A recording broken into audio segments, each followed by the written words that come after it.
Килаво образование, неписмена младина. Ова накратко може да биде најавата за вечерашниот соговорник. Професор доктор Петар Атанасов. Добре дојдовте во емисијата. Добро ве најдов. Има алармантни податоци дека расте неписменоста кај младите. Се чини дека по секоја година, секој истражување покажува алармантни податоци. На што се должи ваквиот негативен тренд? Просечниот производ или она што излегува како резултат од повеќе нивоа, особено во пониските нивоа, се должи на еден подолг негативен тренд кој трае подолго време. Анализите се многобројни, но отприлика знаеме што случува. Ова истражување што ние го направивме, а веќе во јавноста е промовирано, зборува за уште едно ниво на можеби алармираност за квалитетот на основното образование, а тоа е што во основното образование според сите стандарди не треба да има толку големи нивоа и разлики помеѓу училиштата, општините, каде одите на училиште, во кој град учите. Но ова истражување покажа две негативни страни на основното образование, особено она што го испитувавме во 4-то и во 8-то оделение. А тоа е дека постојат големи разлики во резултатот што го прават учениците, дури и во урбаните средини, и особено што оној податок што излезе од ова истражување, барем ние што го направивме минатата година, постои голема разлика во квалитетот меѓу учениците од 4-то и од 8-то оделение. Тоа значи дека кога овие ученици од 4-то оделение ќе стигнат во 8-то оделение, ќе бидат уште послаби од оние ученици што се денес 8-то оделение.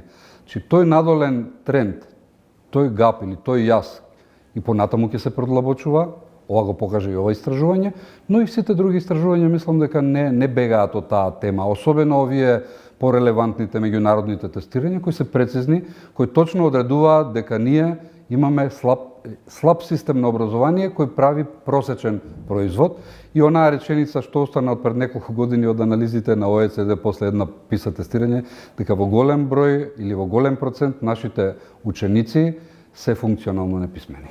Зошто ја губиме битката со квалитетното образование? Ако зборуваме за ова ниво на образование, после 2-3 месеци анализа на ова што го добивме голем број на тестови, 1288 примерок на ученици од 4-то, 8-то и 8-то оделение. Моје длабоко уведување, гледајќи ги многу пати овие бројки, споредувајќи, дека квалитетот на образование, квалитетот на образованието, барем во основното училиште, или одговорноста за паѓање на квалитетот во основното училиште се наоѓа во училиштето. Во таа микросредина, во тој микроконтекст. Зашто ова го тврдам? До наставниците, до училиштето. Имаме од десетина училишта кои ни беа примерок во истражувањето. Богами едно училиште добро помина. Не најдобро, не највисоки резултати, се уште тоа генерално е просечно све, но од десетина училишта, едно училиште во една скопска урбана општина направи добар резултат. Што значи? Дека во тоа училиште некој добро си ја работи својата работа. Напротив, во некои училишта од истата или од друга општина, што ни беа примерок во истражувањето, покажуваат дека во тие училишта, во тие микросредини, во тој микроконтекст, некој не си работи добро својата работа. Тоа е значи сложено прашање, сложен процес, каде што некаде може да се постигне квалитет или некој се труди, напротив, веројатно во многу училишта тој квалитет не се достигнува. Податоците на Државниот завод за статистика во однос на намалувањето на бројот на основци во училиштата во земјава бележи во континуитет пат. Се помалку се запишуваат основци, а дали тоа аналогно говори дека и квалитетот опаѓа? Па секоја генерација си носи своји плусови или минуси. Се случуваат два процеса. Првиот процес е на некоја, општествена селекција каде што имаме иселување, brain drain и така натаму, но втората е дека колку што ви опаѓа процесот генерално и просекот на резултатите во образованието, секоја народна генерација е се послаба и послаба. Особено таму каде што не се работи доволно. Тоа е нешто што не може на краток рок да се превенира или да се спречи. Кога денес би започнале многу од училиштата да си работат својата работа, ние барем после еден циклус ќе може да кажеме дека нешто е мрднато, нешто подобро се случува. А доколку остане истото, не е добро. Во разговор, ние скоро месец дена бевме на терен, јас и мојот тим, и разговаравме со многу наставници. Она што е перцепција на наставниците, нормално и тие се дел од тој наставен процес, дека се послаба е мотивацијата кај децата. Дека се помалку се вложува во домашните задачи или се помалку децата се трудат да достигнат некаков квалитет. Но тука веројатно како предпоставка треба да ги земе и општествените фактори, не само овие микроцелини, но постојат училишта, постојат наставници што веројатно знаат што треба да се прави, но општествениот контекст ја изгуби таа мотивација за образование. Веројатно некои други негативни процеси владеат, каде што интересот за образование или за квалитетно образование опаѓа и тоа ни се одразува врз сите сегменти. Професоре, дали политиката ја крои судбината на младите?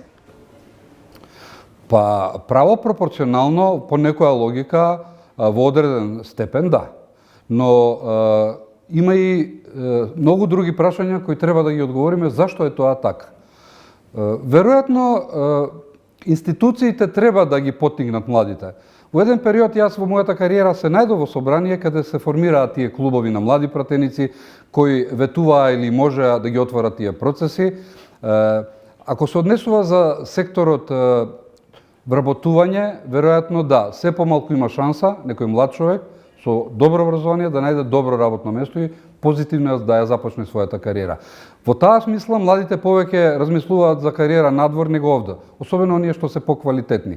Сега ако ги споредиме тие законски решенија со ова практично што се случува или од она што го имаме во општеството, веројатно во тие паралели некаде и ќе најдеме зошто младите не постигнуваат добар резултат. Но, велам но, секогаш додавам дека денес младите имаат можеби многу поголема шанса, можеби многу поголеми услови и начини да напредуваат, да учат. Ние сме учеле некои од нашите генерации каде што постоја само некои книги кои беа по 5 пати прочитани. Денес они имаат пристап до сите знаења на светот. Како тоа да го реализираат? Кој треба таа мотивација да им ја поттикне и зошто они не прават многу повеќе за да си ја најдат и својата кариера, и својата судбина и да направат нешто од својот живот, да бидат едноставно задоволни граѓани кои си ја работат својата работа. Можеби ни треба уште простор и време да достигнеме некои работи во тој аспект, но не можеме да обминеме само политиката, особено ако кажеме еден апсурден податок дека политичките партии се расадник на млади луѓе кои ги продолжуваат идеологиите и начинот на владење на нивните постари колеги во нивните политички партии. Тоа е еден процес кој навистина е апсурден, но политичките партии се преполни со млади луѓе. Можете да прашате и некој од нив зошто тоа младите немаат или не добиваат доволно од државата и општеството. Високото образование од секогаш имало клучна улога во општествениот и економскиот развој на земјата. Ако се вратиме наназад, дали ќе дојдеме до заклучокот дека ние немаме светла иднина во овој дел, немаме генерација која може да не поведе како држава. Имајќи во предвид исто така и дека имаме перманентно и тренд на иселување, особено кај младите. Вие споменавте околу brain drain, но генерално младите најчесто перспективата ја бараат надвор. Секоја политика во современите држави, секоја влада сака да има влијание врз високото образование, независно од кои причини и од кои побуди. И тука навистина е интересен тој сооднос меѓу оние што владеат, политиките, ресурсите што се одвојат за тоа и резултатот што се прави. Може да се влијае и позитивно, може да се стимулираат некои процеси, но мора да јакне и оној така наречен приватен или реален сектор. Не може владата и општеството и она што е државен капитал да ги води 90% од сите процеси во државата. Се разбира, тука мислам и на бизнисот со кој има одреден сооднос политиката и приватниот бизнис. Тука и високото образование, но може да биде во одредени периоди, имаме примери каде што образованието повлекло нанапред. Особено во оние држави, може би посочам неколку примери на неколку држави од источниот блок кои за кратко време од 10-20 години транзиција успеа да го подобрат образованието, да вложат во истражување и развој, но и да направат добра економска платформа за да го подобрат живеењето. Па видете една Чешка што направи, видете една Полска. Словенија, да не ја спомнувам, тоа ни е најсвеж пример.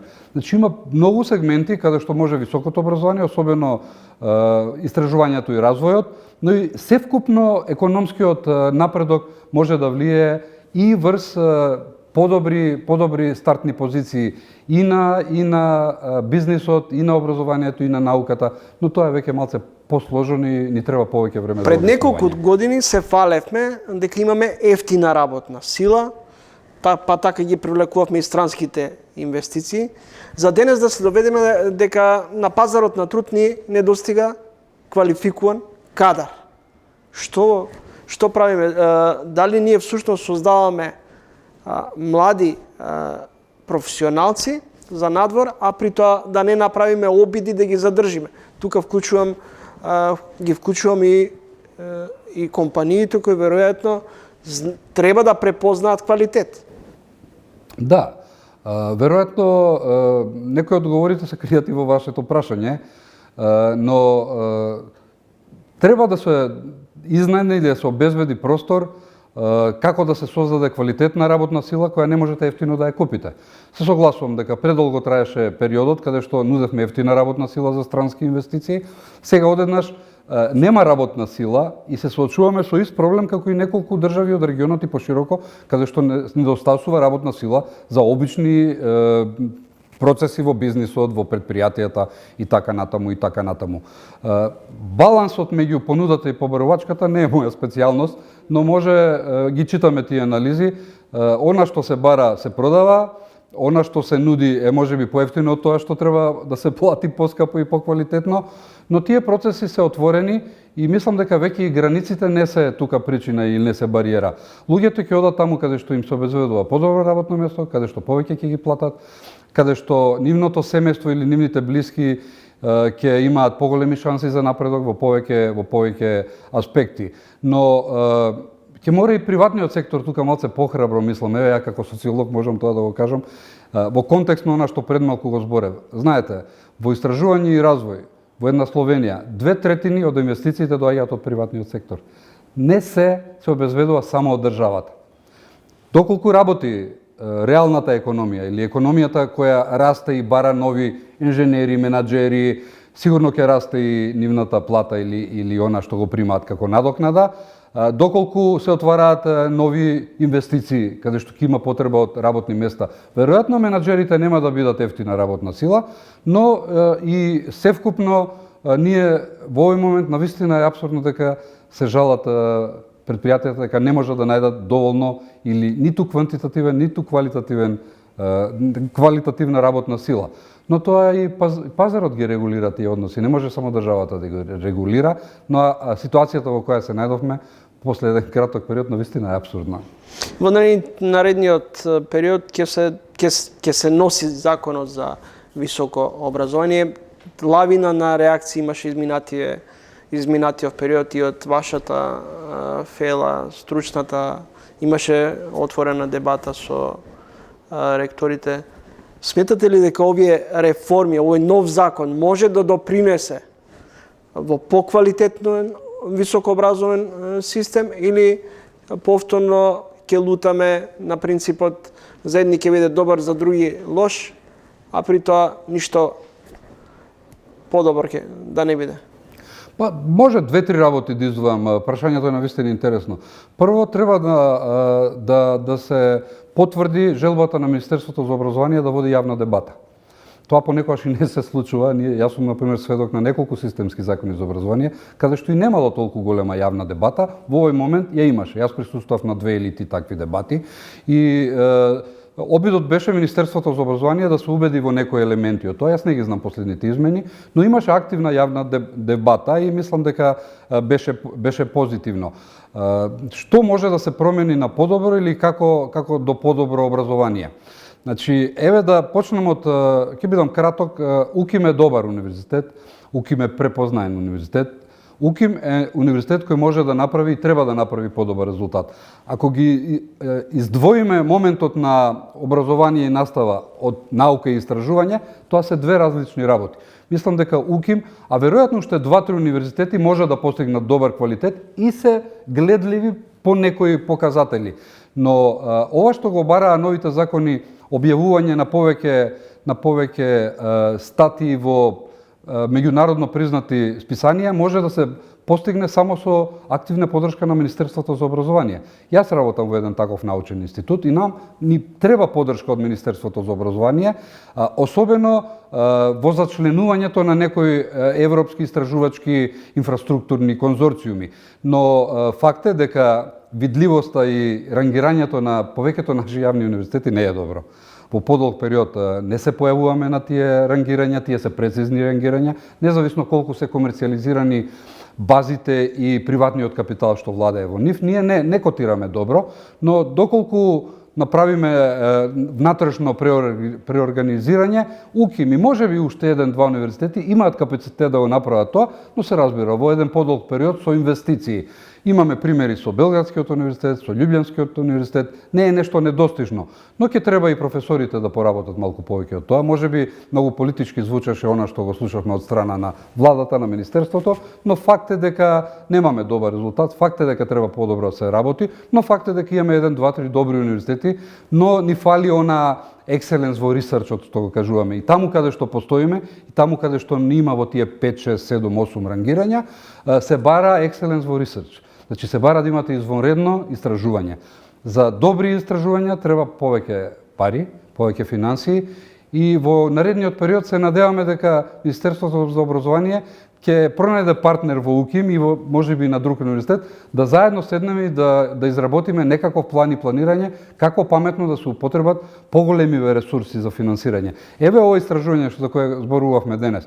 Кога ние во неколку теми би можеле да истражуваме на регионално ниво, веројатно нашите статии или она што ќе го пишуваме ќе бидат повеќе признати надвор. Македонија не е интересна во научниот свет. Можеби во некои науки како медицина, како техничко-технолошки, но како општествени науки не сме многу интересни за некои таму врвни списанија, но возможно е да се публикува, возможно е да се направи развој, но ни треба подршка од Министерството за образование.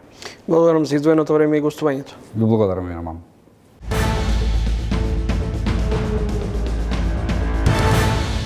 На крајот од ова ТВ издание, уште еднаш честит празник и убав продолжен викенд. Довидување до идниот петок во исто време.